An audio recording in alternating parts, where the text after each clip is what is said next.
The rejection letter. It was a calm Saturday morning in Palo Alto.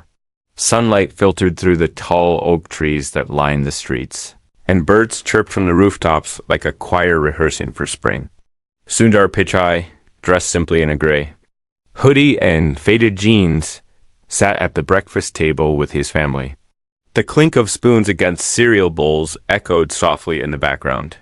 His wife, Anjali, was sipping her tea, flipping through a newspaper. Across the table, their 12-year-old son, Arav, leaned over a neatly sealed envelope with the school's logo embossed in gold on the front dot. The envelope came from Westbridge Academy, one of the most prestigious private schools in California. Sundar had hesitated when his wife first suggested applying. Not because of the money, not because of the name, but because deep down, he believed brilliance wasn't defined by where one studied. But Arav had begged. He'd said, "Dad, they have a robotics club that built a satellite and sent it into space. Please just let me try." Sundar couldn't say no to that kind of passion. "Open it," Sundar said with a gentle smile, reaching across the table to squeeze Arav's hand. The boy took a deep breath, his small fingers trembling slightly as he ripped open the envelope. His eyes scanned the letter quickly, then slowed, and then stopped. A strange silence filled the room. Not the kind that felt peaceful, but the kind that felt heavy. NJAL. I leaned in, sensing something wasn't right. "What does it say?" Arav swallowed. They said no. He passed the letter to his father, who took it carefully and began to read. "Dear Ma and Mrs. Pichai, thank you for your interest in Westbridge Academy. After careful consideration, we regret to inform you that your son, Arav, has not been selected for admission. Due to the extremely competitive nature of our selection process and limited space available, we are unable to offer him a spot at this time." The words stung more than Sundar expected. He looked at his son, who was staring at his bowl, the milk, now warm and untouched. His face showed no tears, only disappointment carved quietly into his features. It was the kind of look a parent never forgets. Anjali tried to sound hopeful. "Maybe we can apply again next year." But Arav shook his head. "They didn't even interview me." That caught Sundar's attention. "Wait, you didn't have an interview?" Arav shook his head again. "My teacher submitted the application and grades, but I never heard back. I emailed twice asking if they needed anything. They never replied." Sundar's brows furrowed. "That's strange. You're in the top of your class, you won that science fair, and your app was solid." "Maybe they didn't think I'd fit in," Arav whispered, barely audible. His words hit Sundar like a brick. What did fit in mean to a 12-year-old? And more importantly, what did it mean to Westbridge? Later that evening, Sundar sat alone in his home office. The glow from his laptop cast soft light across his thoughtful face. He wasn't thinking. As a CEO right now, he was thinking as a father. A father who just saw his son feel lesser. A father who had once grown up in Chennai in a small home with no phone, who knew what it felt like to be underestimated. He opened his browser and began searching. Westbridge's website. The images were polished and pristine children in uniforms, smiling in high-tech labs, teachers guiding students through digital smartboards, and fields full of confident young faces. The values they listed were inclusion, innovation, integrity, but something didn't sit right. He clicked deeper, examining their board members, then their mission staff. He noticed something unusual. Almost all their students, based on public posts and photos, seemed to come from the same racial and economic backgrounds. He scrolled through pages and pages of school event photos. He kept looking for one face, just one, that reminded him of his son. He didn't find it. The next day, Sundar decided to do something he rarely did. He dropped Arav off at school himself. As they drove through the busy morning traffic, Arav remained unusually quiet in the passenger seat. He fiddled with the zipper on his hoodie and avoided eye contact. "You okay?" Sundar asked softly. "Yeah," Arav replied without conviction. "I just don't get it. I thought maybe they'd see what I see." Sundar nodded. Sometimes people don't look deep enough to see what matters. They pulled up in front of the public middle school, modest compared to Westbridge, but filled with good teachers and hardworking students. Sundar looked at his son again before he stepped out. "Just remember," he said, "rejection doesn't define you. What you do after does." Arav gave a faint smile and closed the door, but Sundar wasn't done. Instead of driving home, he made a turn and headed across town. He didn't call ahead. He didn't ask for a meeting. He simply walked through the tall wrought iron gates of Westbridge Academy. A woman at the reception desk glanced up. "Good morning, sir." "Do you have an appointment?" Sundar gave her a warm smile. "No. I just wanted to speak to someone from admissions. I'm afraid admissions doesn't take walk-ins. You can send an email, and they usually reply within a few business days." Sundar's smile didn't fade. "I'm Sundar Pichai." The woman's eyes widened slightly. She looked at him again, as if seeing him for the first time. "Oh, one moment, please." Within minutes, he was escorted to a quiet office with a tall bookshelf, polished mahogany desk, and a man in his 50s wearing a blazer and tie. He stood up quickly when Sundar entered. "Mr. Pichai, what an honor. I'm Charles, Director of Admissions. I wasn't expecting. I won't take too much of your time," Sundar interrupted politely. "I just came to ask a few questions about my son's application." Arav Pichai. Charles looked momentarily uncomfortable. "Yes, of course. I remember the name. Let me just pull up the file." He turned to his computer, typing rapidly. Sundar watched him carefully. Charles said after a few moments. "It seems your son's application was marked as incomplete." "How so?" "Well, let's see. No interview scheduled, and it looks like... Oh, it was flagged as low engagement during our first review." Sundar raised an eyebrow. "Low engagement?" Charles hesitated. "We look for signs of proactive outreach, involvement, interaction. Sometimes a lack of those things suggests the applicant may not thrive here." "My son emailed twice," Sundar said quietly. "He never received a response." Charles shifted uncomfortably in his chair. "I'm sure it was an oversight.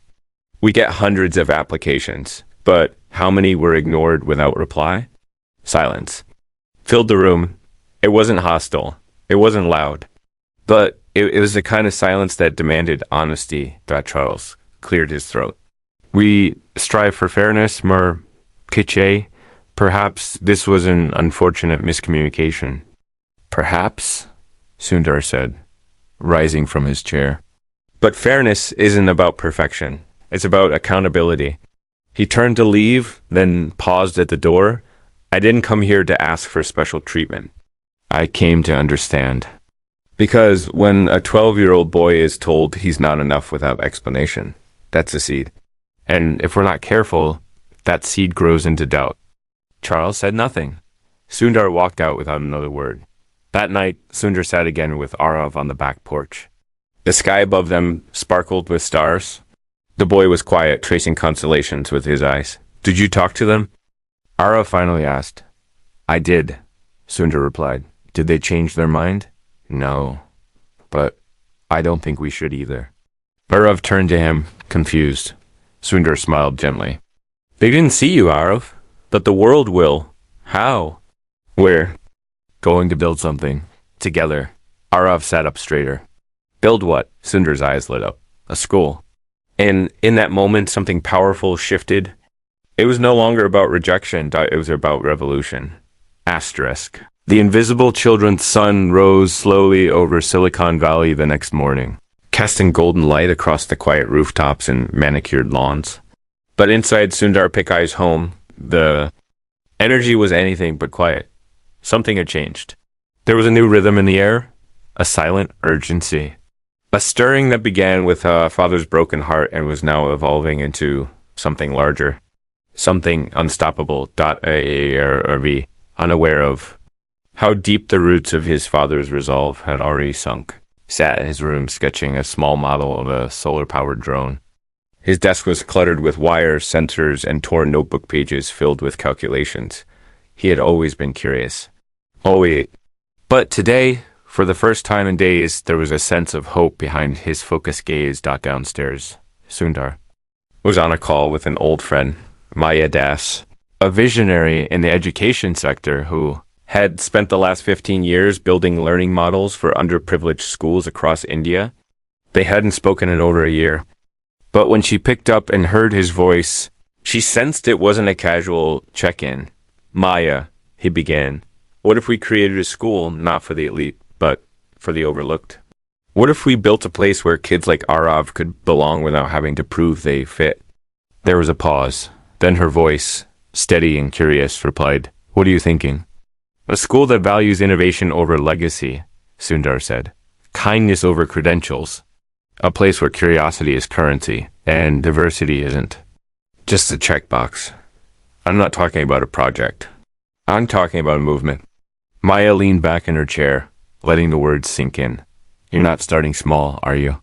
No, he said quietly.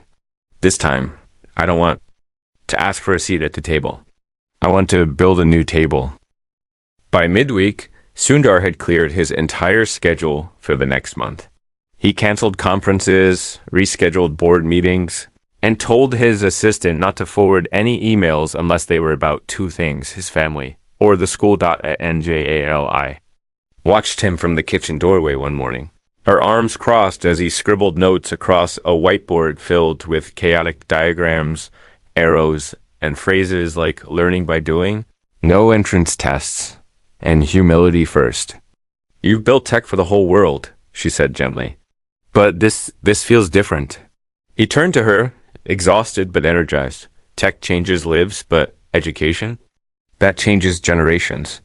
The first step was to find the right place. Sundar and Maya spent days scouting properties. They didn't want marble halls or glass towers. They wanted community.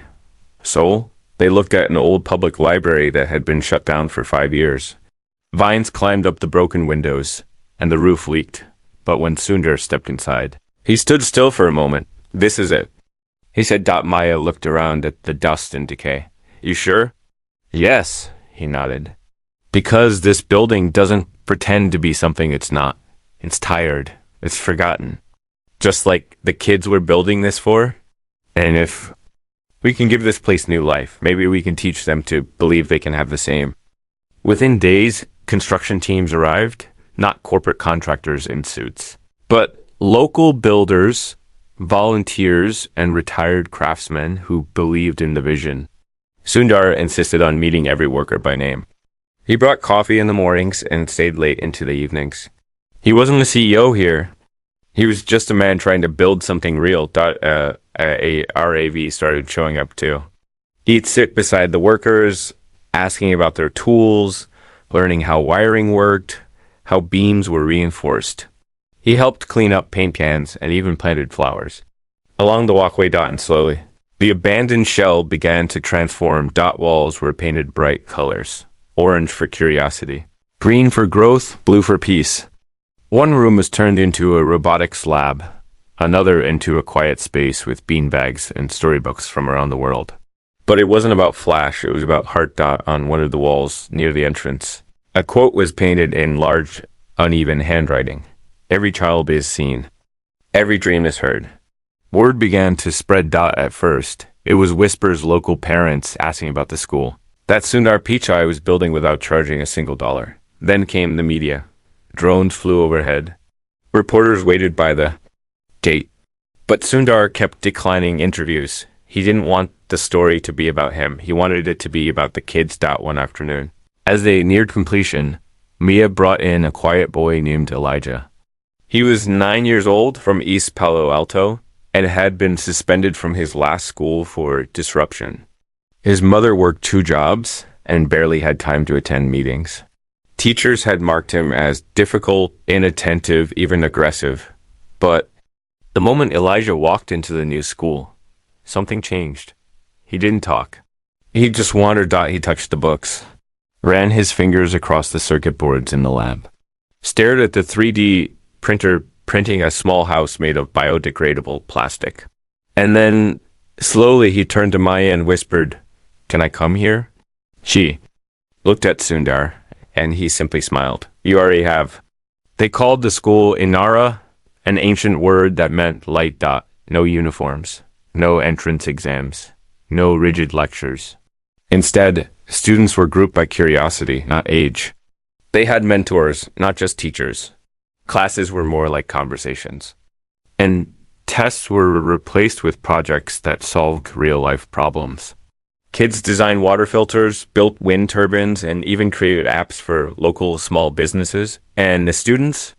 They were dreamers, misfits, refugees, scholarship kids, single-parent children, homeschooled rebels, and even those who had dropped out of other schools. It became a home for the brilliant, the broken, and the brave. ARAV was among them. But as Inara flourished, so did the whispers from the other side. Private school heads began to murmur. Westbridge, in particular, took notice. They turned away a child who now stood at the center of a revolution.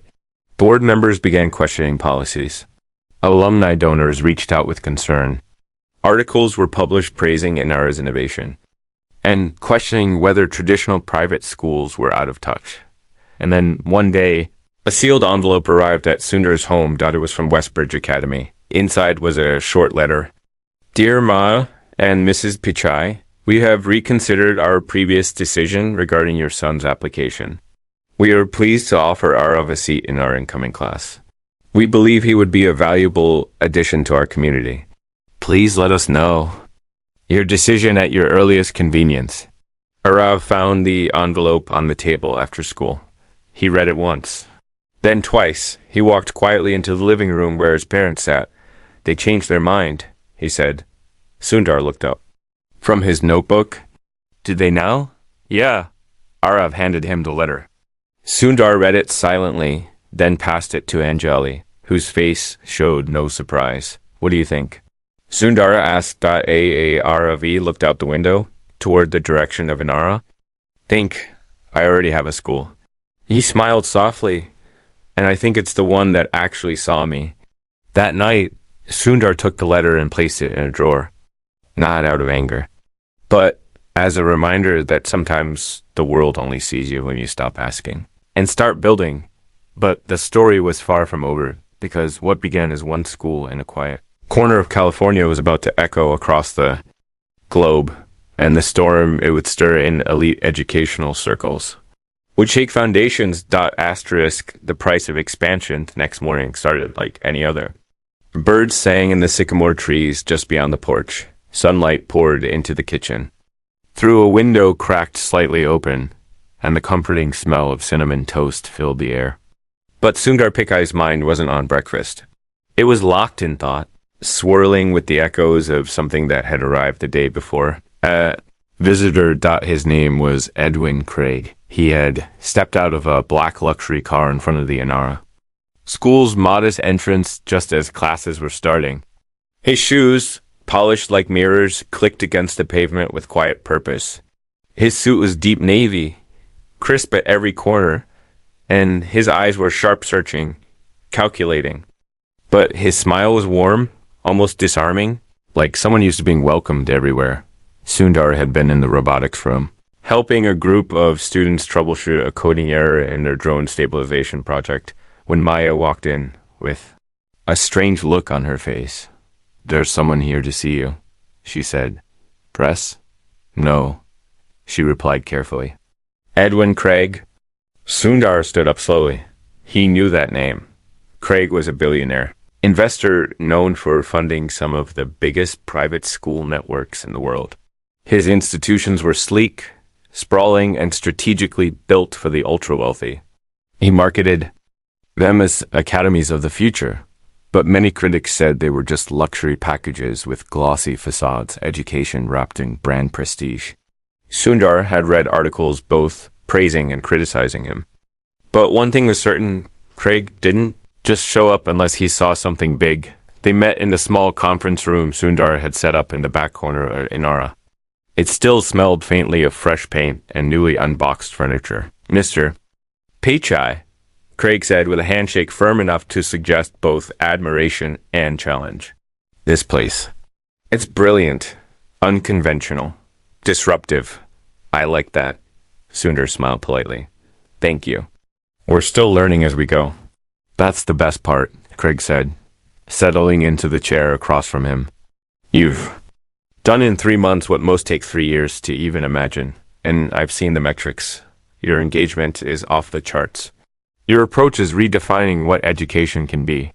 Sundar raised an eyebrow. You've been watching? We all have, Craig said with a smirk. Westbridge is shaking, legacy schools are whispering, and your little spark is catching fire. We didn't build this to compete. I know, Craig said, leaning forward. And that's exactly why it's working. He reached into his briefcase and slid a sleek black folder across the table. What's this? An offer? Craig said. To take Inara global. Sundar opened the folder slowly. Inside were pages of proposals, expansion blueprints, digital prototypes of campuses in London, Dubai, Nairobi, and Shanghai. Attached was a letter of intent backed by a funding commitment of $1 billion. He blinked. You want to franchise? Inara? Sundar asked cautiously. Not franchise, Craig replied. Scale, multiply, amplify. Your philosophy, your design, your vision everywhere. Millions of kids could have what you. Sundar's eyes scanned the fine print, legal terms, non-disclosure clauses. And then one line stood out, small but bold. Final authority on curriculum. Faculty hiring and operational standards shall reside with the Board of Global Oversight, led by Edwin Craig and Associates. He looked up. This says you want full control? Craig leaned back, folding his hands behind his head. Full partnership, he corrected. You'll still be the face. The founder, but we have experience with scale, legal frameworks, compliance, regional laws, brand protection. It's messy work. Let us handle the machine so you can keep inspiring. But Sundar didn't smile. He closed the folder slowly and set it aside. If we change the soul of it, it's no longer Inara. Craig studied him carefully. Look, I admire what you're doing. But movements like these don't survive on sentiment. They need systems. You want to help more kids, don't you? Yes, Sundar said. But not at the cost of why we started. Craig stood, brushing invisible dust off his sleeve. Think about it. The offer's good for 30 days. He paused at the door and turned back one last time. But know this, if you don't scale it, someone else will. And they'll do it without your values. And with that, he left. That night, Sundar sat in silence on the porch, staring at the stars as the wind rustled the leaves above. His thoughts were loud, louder than they had been in years. He knew Craig wasn't wrong. There were already whispers of knockoff innovation schools popping up, some charging massive tuition fees while parroting Inara's philosophies with none of its integrity. The world was watching, yes, but it was also preparing to copy, dilute, and sell. Anjali came and sat beside him. You're wrestling, she said. He nodded. What did he offer? Everything, Sundar whispered. Except freedom. She placed her hand on his. You can't light a fire and then let someone else decide what it burns. Meanwhile, the school thrived. Elijah, the quiet boy, had just built his first working wind turbine from recycled materials. A girl named Isabella, who had struggled with reading for years, gave a presentation on marine biology that made 2 visiting scientists tear up. Another student, Leo, designed a virtual reality tour of the solar system that teachers in Brazil had begun using in their own classrooms. After he shared the code online for free dot, the world was starting to notice not just the school, but the kids, and the kids were beginning to notice themselves. One afternoon, Arav walked into Sundar's study, holding a blueprint he and a few classmates had been working on. We want to turn the east lot into a greenhouse, he said. We've already designed the hydroponic system. We'll grow fresh veggies for the local food banks. Sundar took the blueprint and studied it, pride swelling in his chest. You didn't ask anyone for permission? No, Arav said, shrugging. We just figured if we wait, it won't happen. Those words struck him. If we wait, it won't happen. Sundar realized something then. He had been afraid of Inara being co-opted, of its message being twisted. But he couldn't hold it too tightly. He couldn't keep the flame locked in a box. He had to let it grow, even if that meant risk. But growth didn't have to mean giving away control. He picked up the black folder from Craig and opened it again. This time, he wasn't looking for answers. He was looking for the gaps, the cracks, the leverage dot if he was going to scale Inara. It would be on his terms dot and with people who shared the same fire in their eyes. Over the next 2 weeks, Sundar, Maya, and a small team of trusted advisors and educators began working in secret on a new plan. They called it Inara Light. Not a franchise, not a brand, but an open source blueprint dot. They would create a freely available toolkit, curriculum templates, design guides, teacher training models, and funding strategies that anyone, anywhere, could use to build their own version of Inara. They would launch it globally under a Creative Commons license. No patents. No gatekeepers. Anyone with heart and grit could build a school that saw every child. When Sundar unveiled it on a quiet Friday morning at a small press event, his speech was simple. We were never building an empire. We were planting seeds. The response was staggering. Letters poured in from educators in Uganda, rural towns in America, refugee camps in Syria, favelas in Brazil, and villages in Bangladesh. Small communities began converting libraries, community halls, and even barns into learning centers powered by the Inara model. The world didn't just applaud. It joined. And the billionaire investor, he watched from a distance as his billion-dollar offer sat quietly unanswered. Never got a call back, but he did receive a small package 1 week later. Inside was a note, handwritten by our offer. We've decided to keep the soul. Asterisk betrayal in the boardroom. The sky above Palo Alto turned gray the morning the letter arrived. It wasn't just the color of the clouds, it was something in the air. Still, heavy, like the hush before a storm. Sundar Pichai stood in his home office, a manila envelope in hand, fingers tracing its sealed edge, like he could read the weight of its contents before even opening it. He recognized the return address. Instantly. The International Board of Elite Education Consortium. The consortium was a powerful alliance of the most prestigious private schools in the world, institutions with decades of legacy, billions in endowments, and names whispered with reverence across boardrooms and dinner tables. And now, for the first time, they were addressing Sundar directly. He peeled the envelope open. Inside was a cease and desist letter. The words were clear, clinical, and piercing. Inara's open source education model, they claimed, was in violation of intellectual territory, creating unfair competition, and setting dangerous precedents that undermine globally recognized academic standards. In short, they were accusing him of destabilizing an industry, and they were threatening to take him to court. Sundar's first reaction wasn't anger.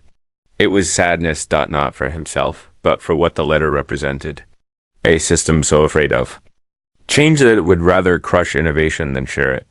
A world where power defended exclusivity. Under the mask of tradition. He sat down slowly and reread the letter. It wasn't just a warning. It was a message. Stop, or we will bury you. Later. That evening, Maya rushed into the school conference room, her face flushed with frustration. You saw it, right? She asked. Sundar nodded. I did. They're terrified, she said, pacing. They see what Inara is becoming, and they know it's slipping out of their hands. But this is war, Sundar. They're going to throw every lawyer, every lobbyist, every contact they have at us. Sundar stayed quiet, fingers steepled under his chin. We've got 1,000 micro schools building around the world, based on our model. Maya continued. If they win, it all shuts down. We could lose everything. And then came the part that hurt the most. The letter, she said, voice lowering. It was signed by someone you know. Sundar looked up. Maya hesitated, then handed him a second document, the legal team's internal memo with background details.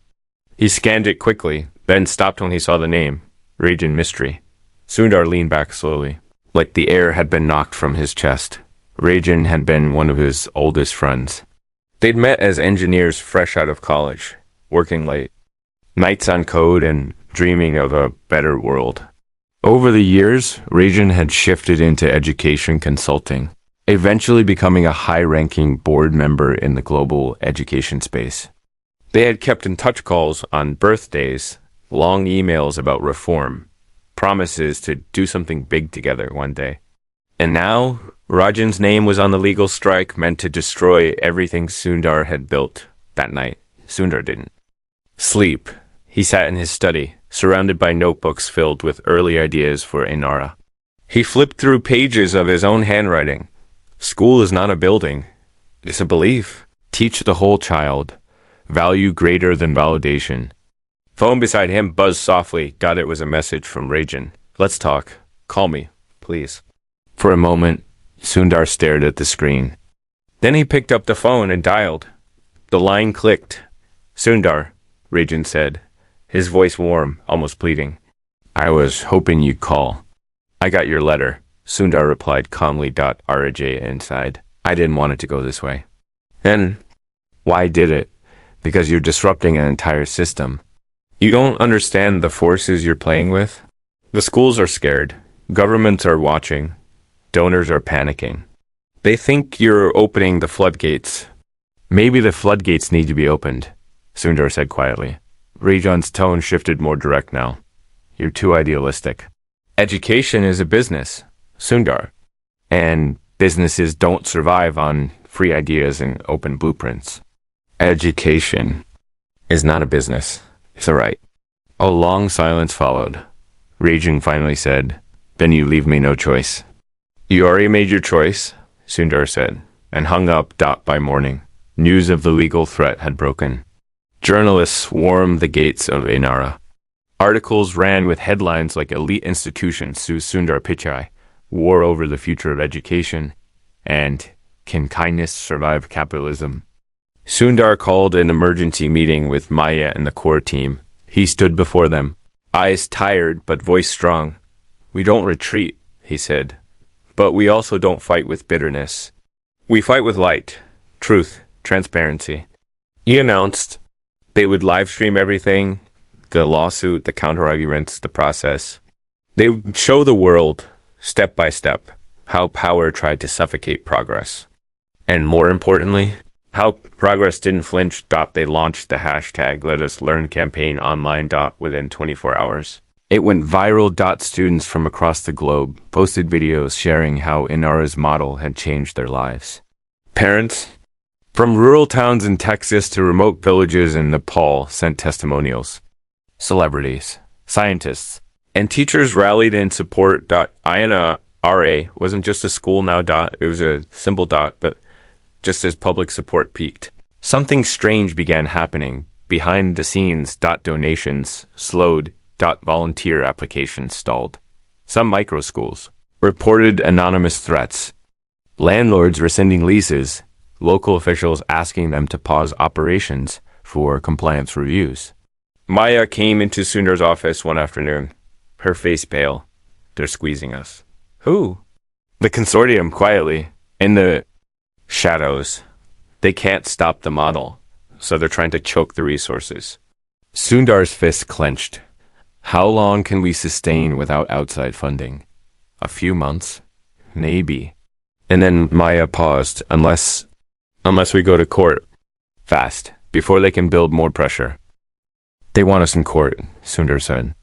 They want to drown us in legal fees. Stall us. Wear us down.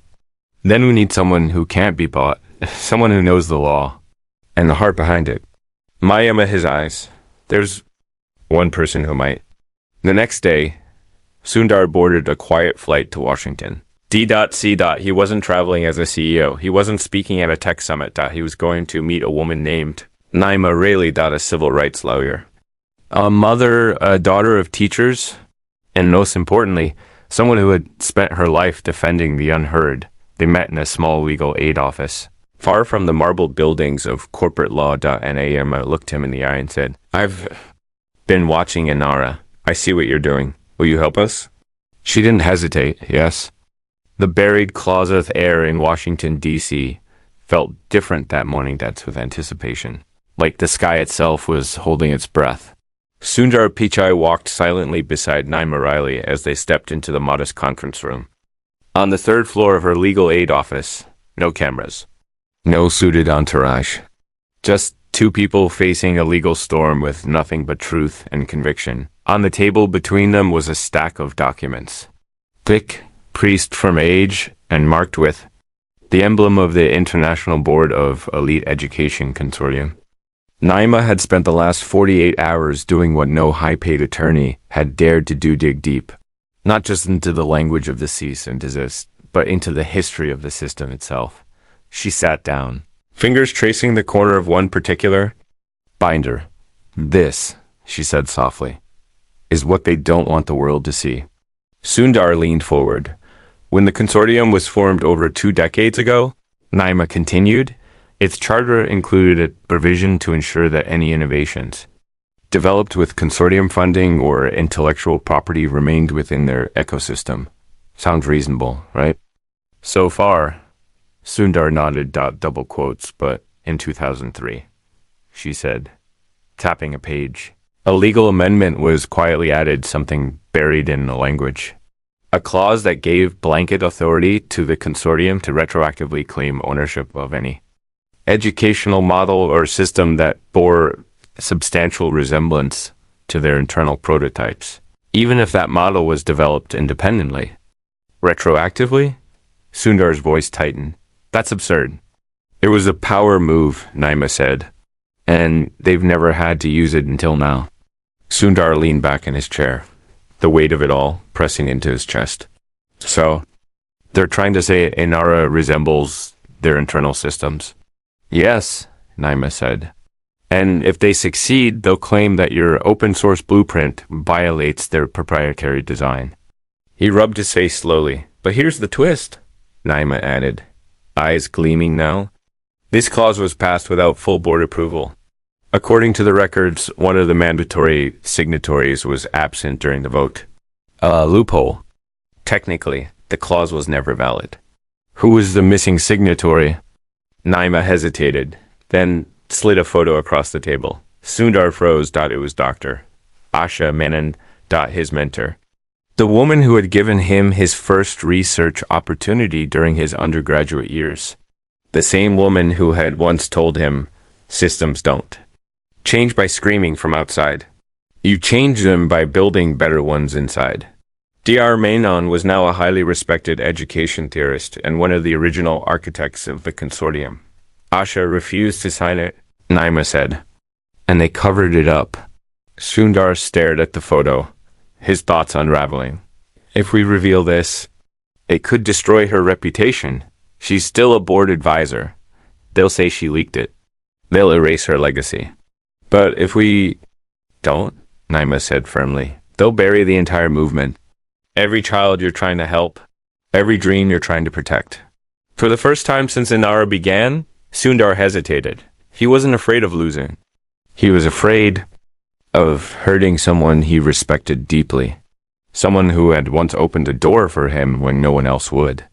Exposing the truth meant dragging her name through headlines, hearings, and perhaps even lawsuits. He needed to speak to her. Asha Menon lived in a quiet neighborhood just outside Boston. The air smelled of jasmine, and her home was filled with books, tea, and quiet wisdom. When she opened the door and saw Sundar standing there, she didn't look surprised. "You found it," she said calmly, stepping aside to let him in. "Why didn't you tell me?" Sundar asked. She poured 2 cups of chai and gestured toward the garden bench. "Because I hoped the world would never need to see it." They sat in silence for a long time. Asha stared out into the flower bed she had planted herself carefully.